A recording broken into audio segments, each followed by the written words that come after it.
Republic, we have to work hard as well to be able to produce enough to feed the rest of the world, where some commodities and food production might be missing. So I'm really looking forward to today's discussions about what we have to do and what we can do to ease the situation. Thank you. Thank you, Mr. Shiri, for the welcome words. Before we go into the discussions, I would like to give you a brief outlook about the program, what you can expect today. So first of all, we will have a lot of people watching us also online. To all of these people, I would like to give the message, can you please mute your microphone so that we will not have any background noises. And now for the program, we will start with the introduction words from the Ukrainian Deputy Minister, Mr. Vysotsky, and then we will have a presentation about facts and figures right now from Mr. Rusakov and Mr. Kuzhnir. And then we will start the panel discussion, and we will ask the guests from the other countries, like especially from Romania and also from Poland, to give their perspective and their statement and opinion on the situation and what should be done. And we will also have a guest joining us online from Moldova. It will be the State Secretary from the Moldovan Ministry of Agriculture. I hope that the technical situation will work, and we will have his statement later on online. So having said this, I would like to invite Mr. Vysotsky to have the introductory words from the side of Ukraine, please. Thank you, Suzanne. Dear ladies and gentlemen, it's really an honor today to say about our joint possibilities for the common future in the hall with so, I think, hundreds of participants. Ukraine has historically been the very reliable partner in supplying lots of different kinds of agricultural commodities to the different countries worldwide. Later on, you will see more details about the figures, but all of us know that Ukraine has been the stable top 5 exporter of grains, #1 exporter of sunflower oil, also rapeseed, soybean, other commodities top 10, but not only grains and oilseeds, also honey, poultry, dry milk, and other commodities. And despite the war, we are really dedicated to keep supplying all the population of the world with these necessary commodities. Before the war, 1 set was consumed by the European Union, another 2 sets were consumed by other countries. And I am sure that one of the main points and our goals or tasks for today's meeting and this today's exhibition is really to combine our joint efforts from different stakeholders, governments of Ukraine and neighboring countries, then private companies from Ukraine, European Union, and other countries, which have the possibilities to organize this logistics. On behalf of the government, our main task is minimum of regulation and provide the speed. From the private stakeholder is really to reorganize all of these logistic channels. And despite this biggest challenge which faces Ukraine now, really keep making the job you have been making efficiently before the war, which means come to the same amounts, if necessary, even bigger, of keeping exporting agricultural commodities despite the blocking of the Black Sea. On our side, we are dedicated and can say from the government of Ukraine that we have updated our internal policies which allow to export agricultural commodities. So once again, I want to confirm that so far there are no limits and no plans to put any limits on export of barley, corn, rapeseed, soybean, sunflower seeds, processed sunflower seeds, sunflower oil, and other products. And also from yesterday, we are going to allow to export wheat, which also very crucial and necessary food agricultural commodity through license, but this license are free of charge just to organize the process, and up to 2 million tons of wheat of food quality can also be exported from the harvest of the previous year. At the same time, Ukrainian farmers are not really dedicated and keep sowing, seeding, despite all the challenges. So right now, more than around already 2 million hectares have been seeded, and all of us plan at least 70, up to 70% of the whole area to keep planted with the necessary crops. That means that we don't stop, and we already have today to talk and reorganize all of these channels for the future crop, for keep transporting these products for after this marketing year, for the next marketing year, and so on.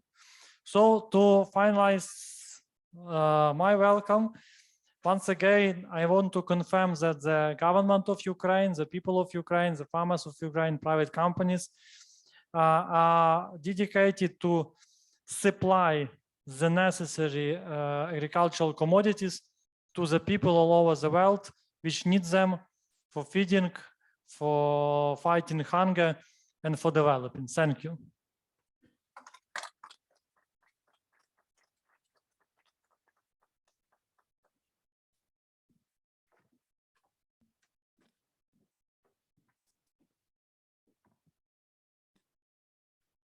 Hello. Okay, great. Let me try and then we move on. Okay, so good afternoon to everyone. I truly believe that we are really surrounded by our partners, and certainly thanks to all of you, thanks to European representatives, people, generally speaking, our friends. By 24 Feb, we realized how bad to be a neighbor of this country, Russia. And certainly we try to realize how great potential of our cooperation between Ukraine and European Union might stabilize food security processing, as well as direction of developing our future together. So it's no doubt that we are proud to be Ukrainians, and certainly we have to admit that the fact that our Ukrainian troops make our life better, and thanks to them we stay there. We have opportunity to make a speech. We have opportunity to share our cards, just contribute some efforts with the aim to make our life better tomorrow. And I hope Europeans also get that feeling. So we as a team managed to bring some numbers, and certainly my suggestion just to show the presentation, and afterwards let us be in dialogue with you. We would like to know your questions, and certainly there's plenty of issues and challenges just in front of us, and we have faced tremendous amount of uncertainty. Nevertheless, throughout the last couple of weeks, I would say like even 3-4 weeks, Ukrainian market did really a lot. So we tend to believe that we just at the beginning of our path for a pace to the great future. And certainly, despite the fact of the war, the history shows that like 2014, 2015 marketing year been really, difficult for Ukrainians. We lost more than 20% of cash in exports, and we lost huge part of territory under control of other non-friendly country. And throughout the last 8 years, we figure out how we can manage things better with our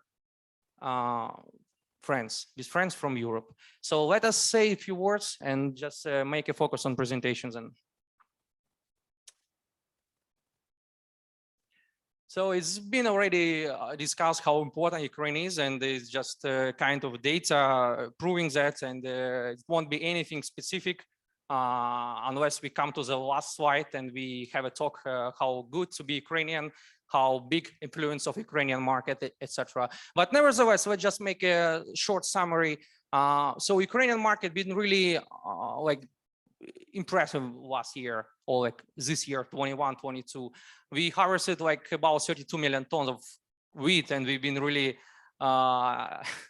affected by this huge amount of farmers' liquidity by beginning of the season. And you know, like just looking at Ukrainian export pace, we have to admit that Ukrainian farmers, Ukrainian traders, and basically Ukrainian market has done really great job so far.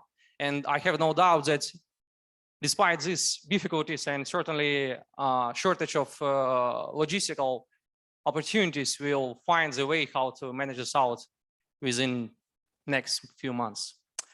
So that's shortly, right? So Ukraine been leading in a way of presenting a huge amount of wheat, especially with a focus on July deck position. And we have to realize that after invasion, after Russia shows the face, we just have a signal to the whole market, to global market, that we might lose about 9 million tons of surplus. And that's not just 9 million of exportable surplus from Ukraine and let's assume like some $1 billion. It's just incredible change of their surplus to MENA region, as well as to, generally speaking, Africa. And besides that, certainly that's Southeast Asia and all other countries around also affected that way. So our estimation is that the war contributes only negative effect, and this 9 million ton will be split from, let's say, from from Jan to June. We took into account Jan because we believe that the war started early, long time ago, but nevertheless, since Jan, liquidity was kind of diminished and certainly decreased by certain reasons. Yeah, so I tend to believe that within next couple of months, world might stay healthy, feel difficulties. However, finally find a way how to contribute and improve connection with RG crop, with Australia, with US, and all other origins. But you have just to realize what's going on in these balances with July and worse position. That's the main question about wheat supply. Corn, yeah, that's a great commodity. I've been trading for like 8+ years. I think that's all Ukrainians proud to be in this market, and the main reason that since Nov to March, we consolidate huge amount of liquidity and contribute enormous amount of grains of corn throughout our ports historically.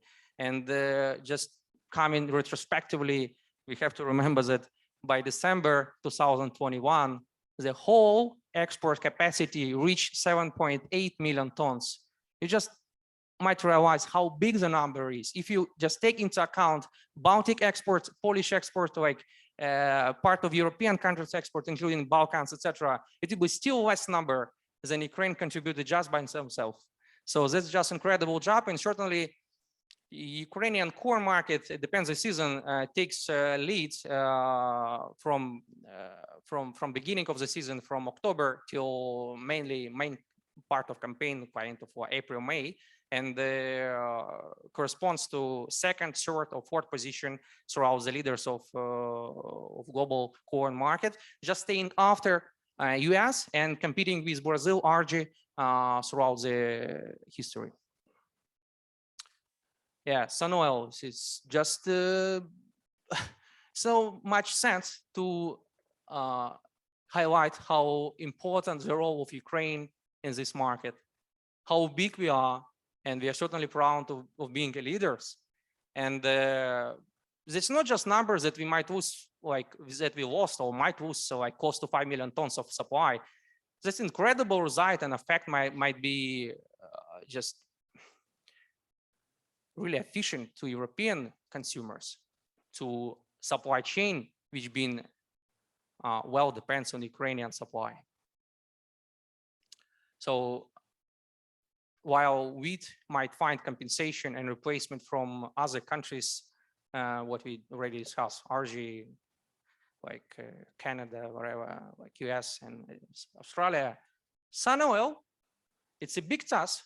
I doubt someone might have a chance to fix. So I doubt that someone might assume how difficult the life might be without Ukrainian sun oil market. War risk certainly contributes a lot of negative effects, and we wouldn't make a point of it and just have a talk about it, agri. So agriculture certainly will face stressful periods of time, and most likely yields will be lower, planting area will be lower, and in a nutshell, we might lose more than like 55 million of corn and wheat. Besides that, there's also barley.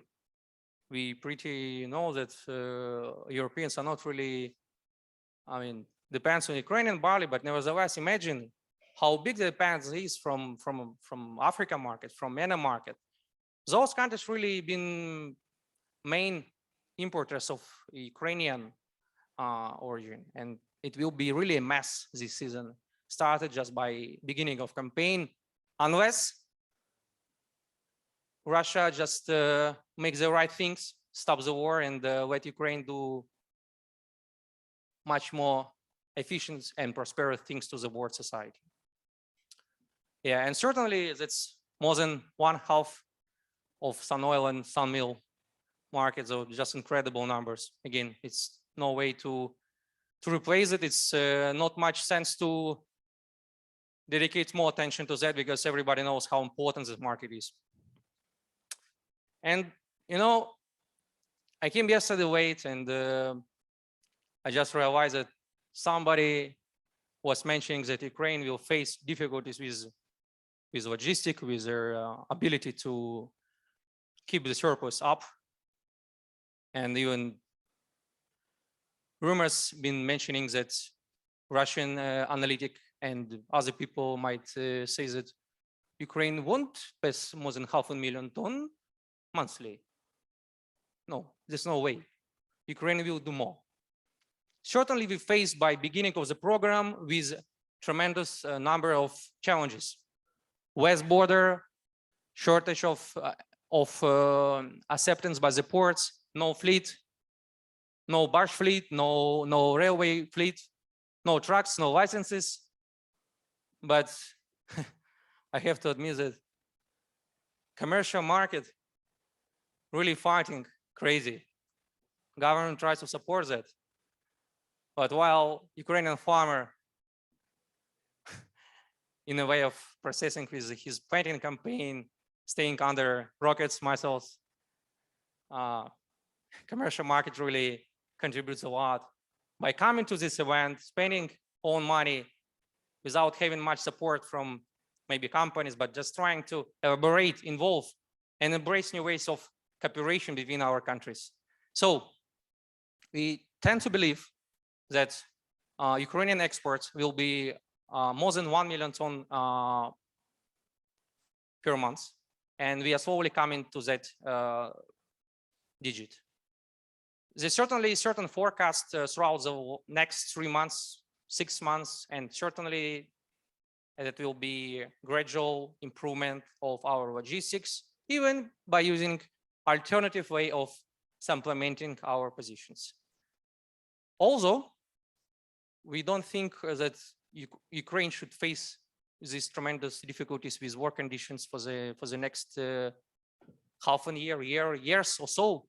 And we are proud Ukrainians, but we ask you to keep supporting us. And certainly we have to start our actions from being really reliable, decent counterparty at our borders. So our ports facility might face ability to ship like approximately 400 monthly. And certainly Ismail, Rini, Kilia doing a really great job with aim to prepare that happen. Having said about Hungary, Slovakia, Poland, Romania, Moldova, and other border countries, our neighbors, our partners, we see how big and how really desirable the effect of being cooperative in a commercial way. More companies involved into investing, into machines, into transmissions, into infrastructure in general. So it's just a matter of time we reach our goals. And that's the summary. I think that's the most important slide. We tend to believe that food inflation, which is currently enormous, goes steadily up, and as a fact will come to declining of consumer sentiment, which in most of the cases throughout the history of last centuries shows up with stagnation of developed countries, stagnation of developing countries, emerging countries, wherever. It should be really massive effect, massive negative effect, unless it will be ended and war will stop. Certainly lack of certain products and disruption of global logistic, as per brief summary of main funds, global funds, as per their CEO conclusions, will be changed from global trade to regional trade. That means that the trade will more basically stay on cooperation and then effectiveness between partnership between countries and between reliable parties involved into this process. And by all means, that will bring effect of domino. When the food prices goes up, the rest won't stay alone. And again, the point is that Ukraine contributes great support to food security and tries to achieve these purposes. However, we certainly need your support of Europeans, and involvement into cooperation at the border and just infrastructural way of thinking. Thank you.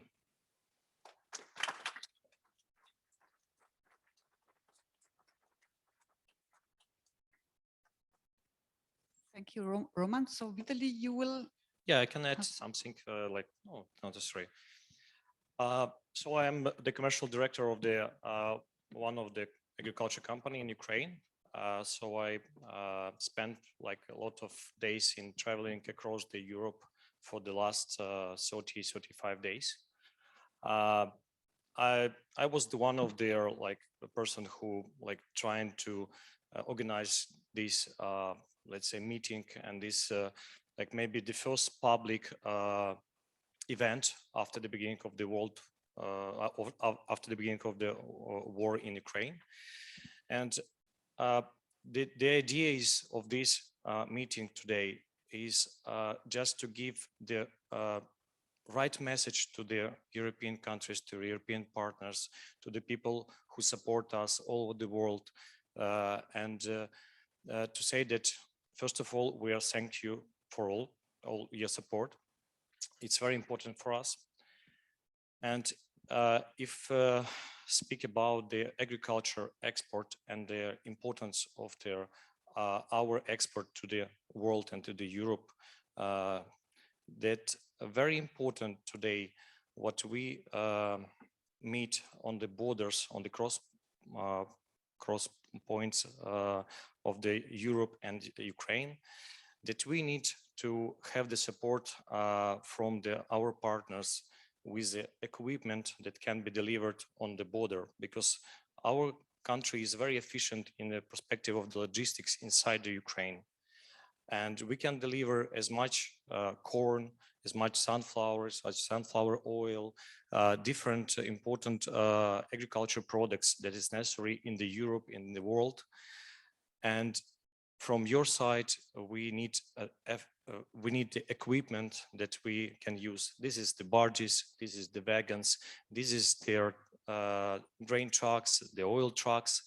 And this is the message that it's very important that we combine our efforts and like creating maybe some structure or some, let's say, anti-crisis transport office of the Europe and Ukraine, and to find the real solutions and the real steps how to provide us, Ukraine, with the necessary quantity of the wagons, of the trucks, of the barges, and to simplify as much as possible the crossing of their borders and of passing. We see the great efforts which was already done.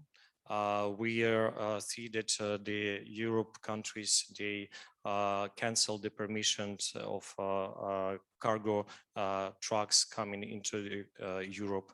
They canceled their necessity of their Euro 6, Euro 5 should be the engine of the trucks.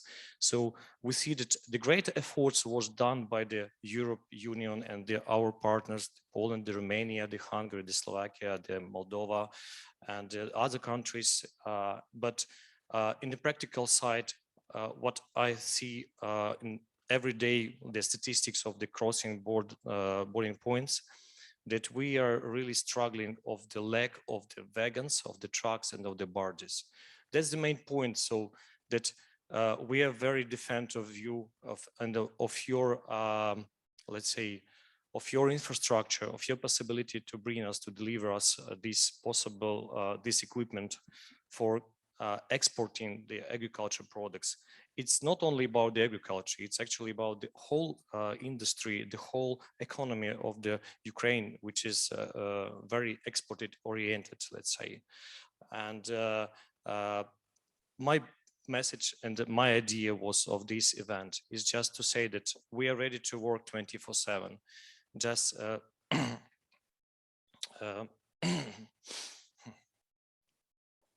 let's say, just let's start and let's move step by step and understand in which proper way we can deliver to the border as much as possible trucks, wagons, and the barges. Thank you for your support and thank you for coming. I like this event and I don't expect that it will be this way.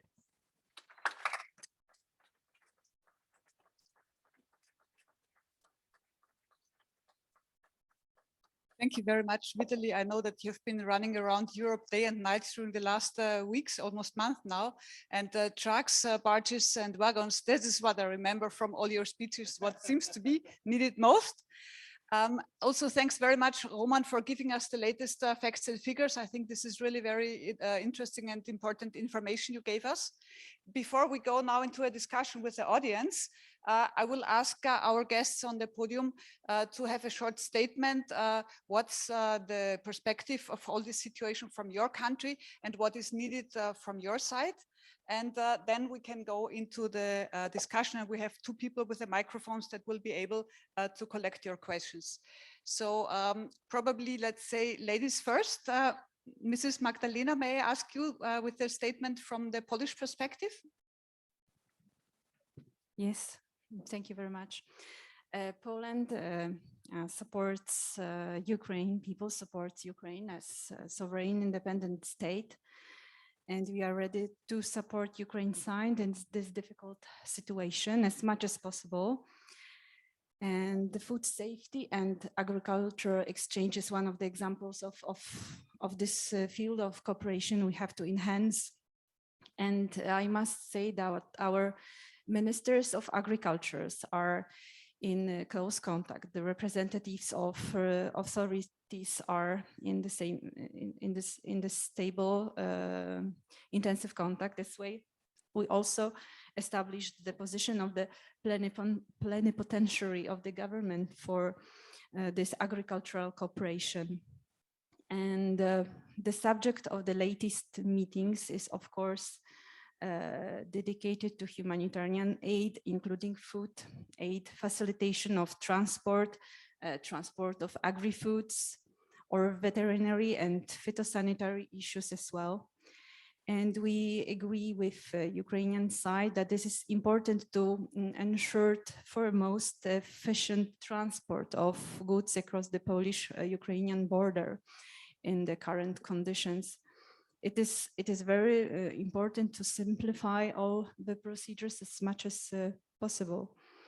And in agreement with the European Commission Directorate General for Health and Food Safety and the veterinary authorities of Ukraine, the railroad border checkpoint in Medyka was opened as a temporary entry point for consignments of animal products in transit from Ukraine to third countries.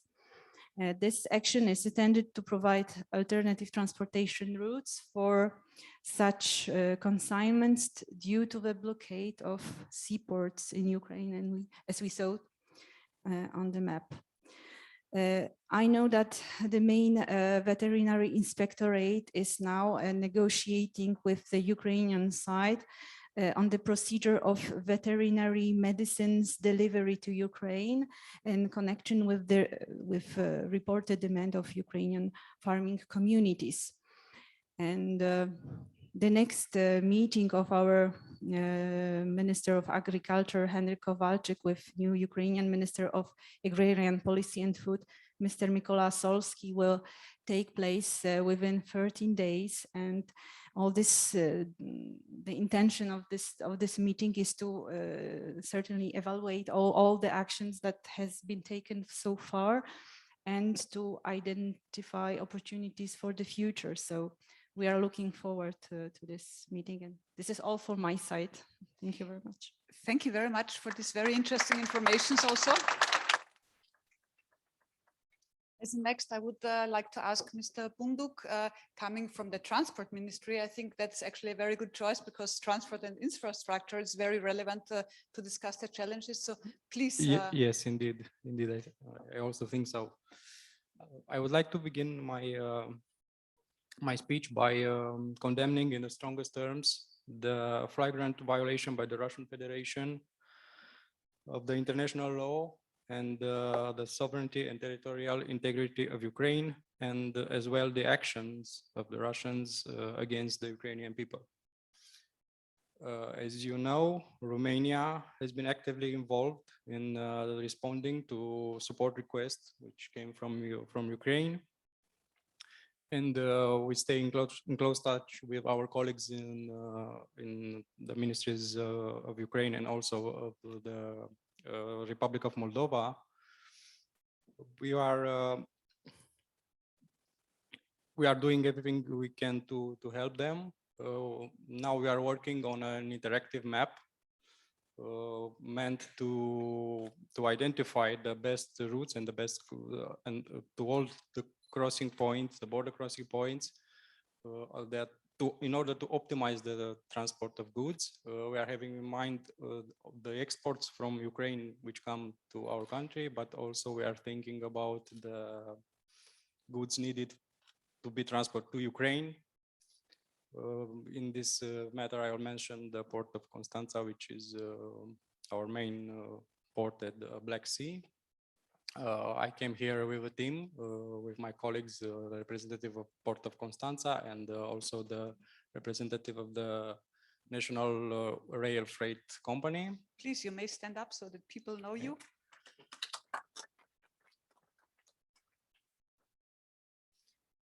In the end, I think I'll make I think it's important to mention that we are supporting the inclusion of the connections of Ukraine and the Republic of Moldova in the 10th Baltic Sea, Black Sea, and Aegean Sea corridor. I think this will help a lot in the flow of the goods in and from Ukraine.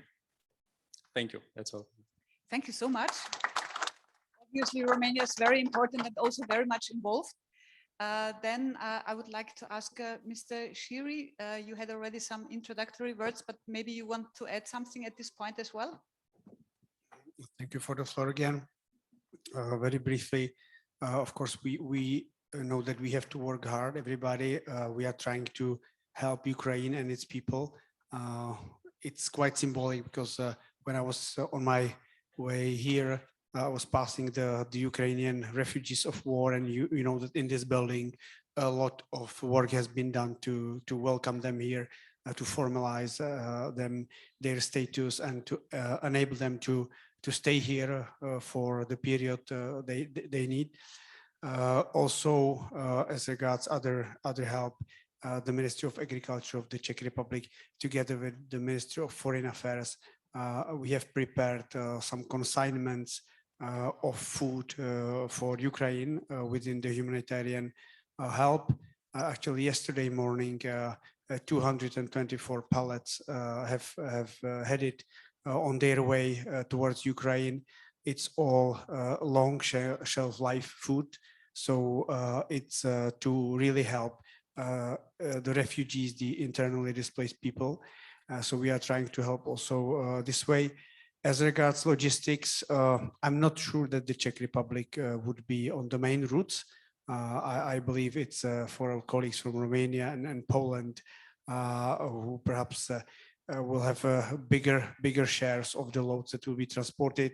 Of course, we are aware of the lack of transport capacity due to the blockades of the ports at Black Sea, and of course, we know that we have to help our Ukrainian friends to continue working, first producing agricultural commodities, producing food, and of course, exporting what they can export outside after covering their food sovereignty. So it's a lot of issues. We have discussed this at the level of the European Union for several times.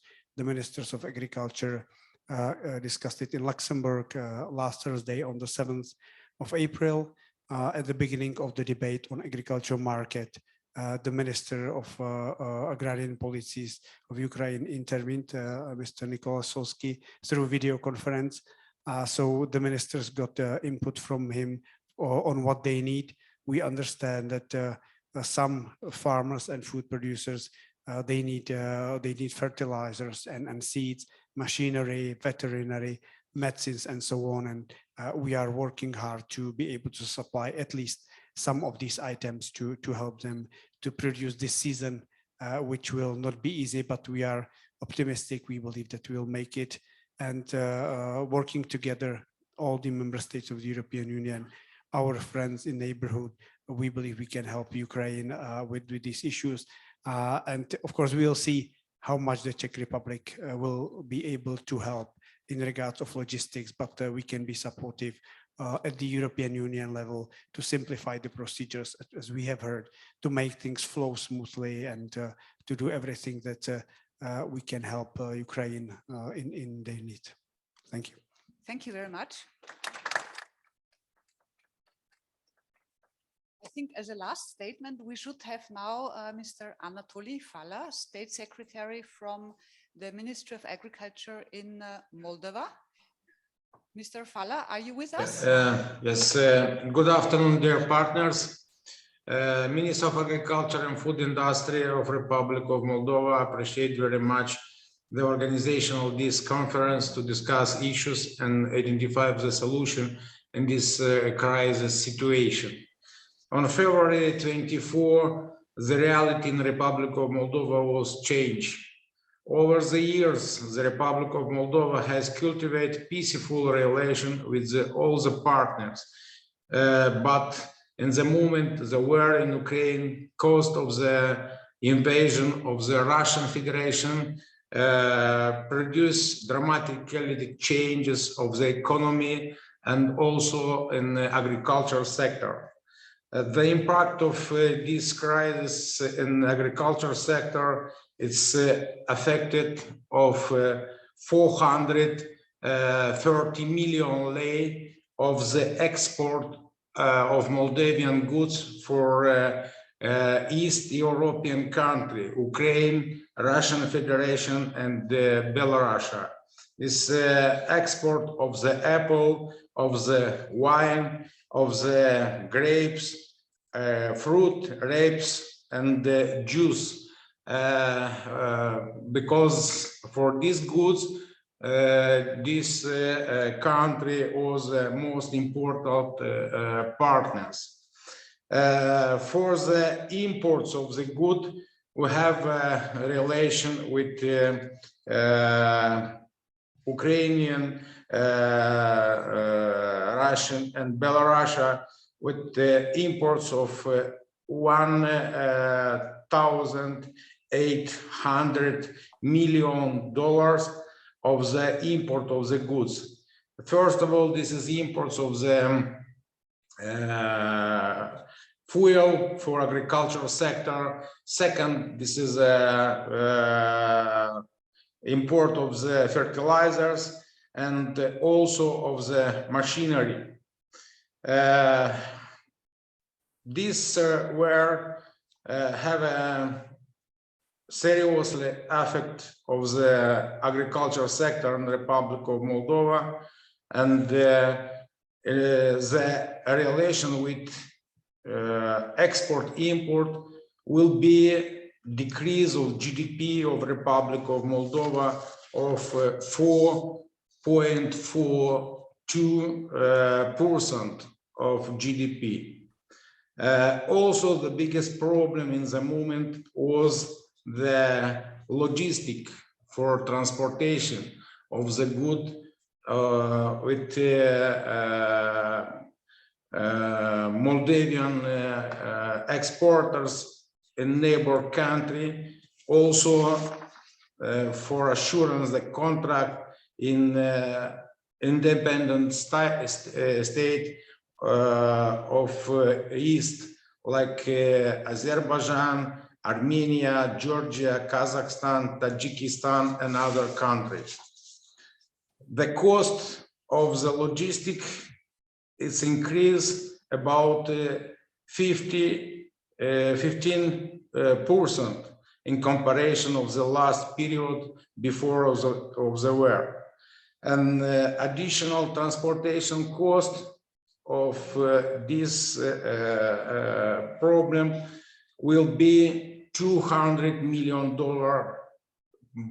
for this year. Other problem, it's lack of possibility to use traditionally ship export port like Odessa, Yuzhny, because traditionally Moldavian exporter use this ship port for export of the goods in every world country. And the moment we change and organize the export near of Constanța port in Romania, and other issues, it's a possibility to obtain supplementary authorization for track transport in the European country of Romania, Slovakia, Hungary, and Poland. In general, the food security of the Republic of Moldova is not strongly affected of the war in Ukraine, but the traditional relation with the partners, cost of the transportation, and capability of the possibility to assurance the contract is affected.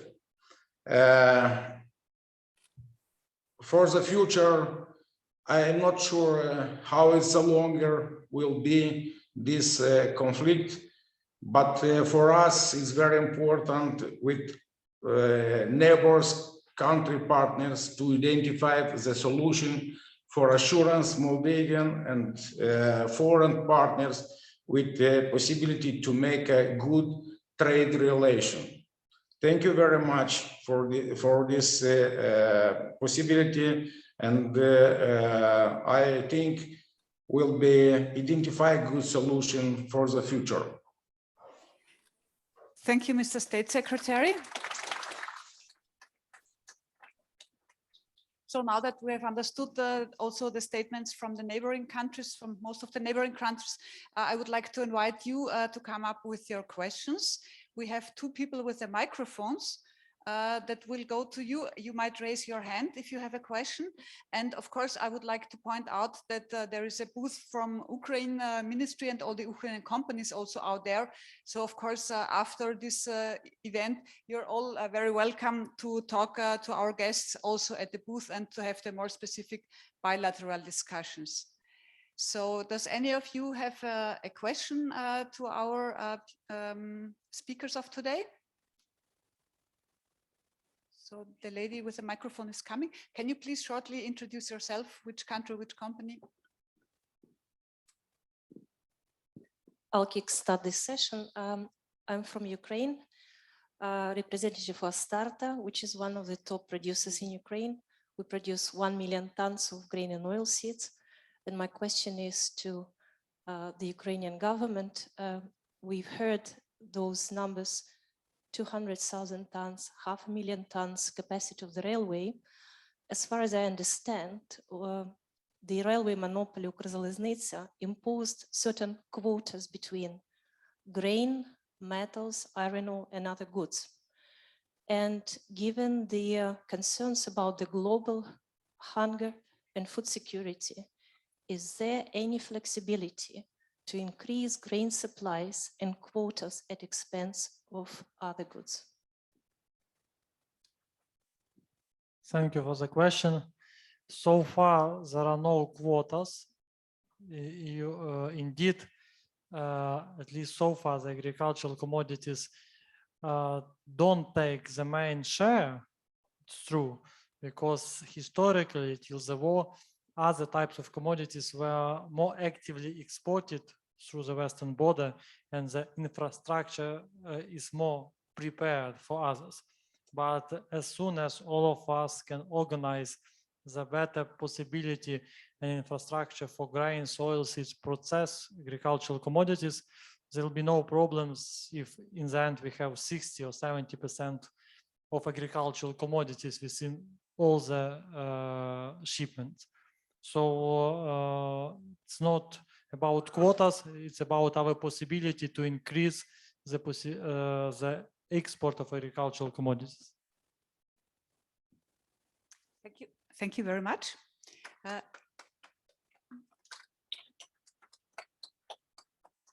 Is there any other questions so far that you would like to direct to the podium? Okay, there. Please also introduce yourself shortly. Hello, Marcin Litz from Karlsbourse, Poland. I have a question to the Polish government, actually. I heard the news that there is a new terminal in a process to build a so-called dry dock on the Polish-Ukrainian border, which should give us a capability of additional 100,000 metric tons of goods per month. Is this true? And when we can start, actually? Did you get the question? Should I repeat, actually? Please repeat it a bit more Okay, slowly. so there was a news in the media, actually, that there is a so-called dry dock being built on the Polish-Ukrainian border to increase the unloading capacity of the Ukrainian grains from the rail to the rail on the European system and on trucks. To decrease. To increase. Increase the size, yes? I mean, we are limited, actually, at the moment.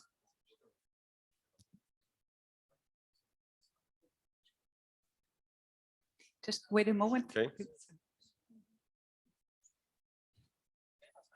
Actually,